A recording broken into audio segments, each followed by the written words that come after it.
Participle phrases. A participle phrase functions as an adjective and can take four forms: present, past, perfect, and passive perfect. It consists of the participle, its modifier, and complements. Present. Competing in the race, the athlete felt a surge of adrenaline. So here the athlete relate to competing in the race. So it's called a participle phrase.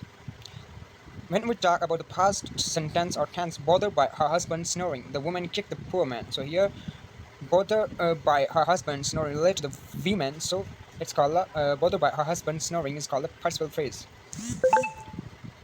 Having typed the paper, the student was finally able to relax. So here the student was finally to relax, having typed the poor is known as the participle phrase. Next one, passive perfect. The police officer having been threatened by the suspect called for assistance. So here having been threatened by the suspect directly relate to the police officer. So here having been threatened by the suspect is known as participle phrase. Same participle are formed from irregular verbs. Be aware that they will look different in the past form of irregular verb. So here, swept away by the storm, the building was severely destroyed. The old toy forgotten in a corner was destined for the garage box. Here, in the first sentence, swept away by the storm directly related to the roof and swept away by the storm is participle.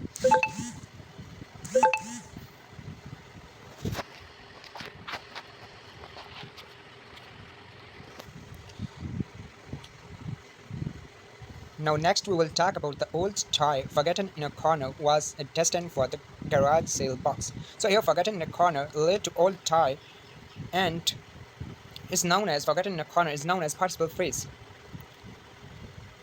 Usually, absolute phrases, usually but not always, an absolute phrase is a group of words consisting of a noun, a pronouns, and a participle as well as any related modifiers. Absolute phrases do not directly connect to or modify any specific word in the rest of this sentence. Instead, they modify the entire sentence, adding information. They are always treated as parenthetical elements and are set off from the rest of the sentence with a comma or a pair of commas, sometimes by a dash or a pair of dashes. Absolute phrases contain a subject which is often modified by a participle but not a true verb.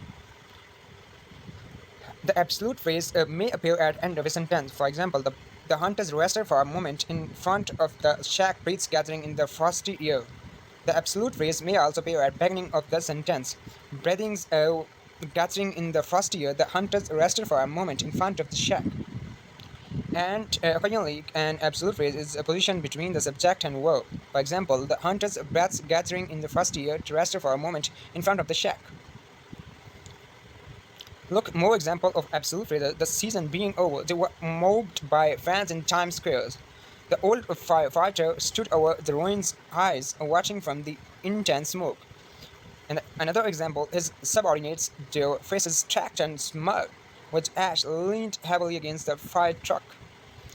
And the next, notes the difference between a participle phrase and an absolute phrase. Enjoying the sunny day, the young couple picnicked along the river bank. The sun shining, it was a perfect day for a picnic. Absolute phrase, it is not unusual for the information supplied in the absolute phrase to be the most important element in the sentence. In fact, in descriptive prose, the telling details will often be wrapped into a sentence in the form of an absolute phrase. Coach Brown strolled onto the court, a large silver whistle clenched between her teeth.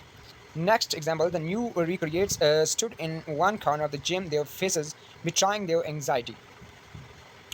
Now we'll talk about the gerund phrases. A gerund is a vowel that always ends in "ing". It is used in almost every way that a noun can be used: subject, direct object, indirect object, predicate, nominative, objective, a preposition, a positive. The gerund phrase consists of the gerund, its modifier, and complements. Direct object. When we talk about the direct object, my brother finished watering the lawn. So watering the lawn is gerund phrase. Subject. Passing our air 100 times was a decision Rabi came to regret. So here passing our air as object gerund phrase. A positive. My favorite pastime, listening to CDs, doesn't require much thought. Predicate nominative. So her greatest flaw is being a perfectionist. So being a perfectionist is a gerund phrase.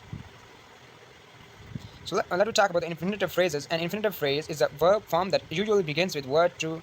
It can function as an adjective, noun, or adverb. Noun. I like to scuba or dive in the bathtub. So here to scuba is known as infinitive phrase, in which uh, begin with the word to. It can function as an adjective, noun, or adverb. So to scuba dive in the bathtub, here infinitive phrase. When we talk about the adjective, his effort to convince me to buy a swim plan in Louisiana was a failure. Adverb type of the infinitive phrase is he was too silly to be easily understood. Now your try. Identify the phrase in each of the following sentence. So these are some examples. You will try and you will give the answer of your own way, because you are in this video you're practicing a lot of about prepositional positive phrases, infinitive, and nouns in detail. So let's try.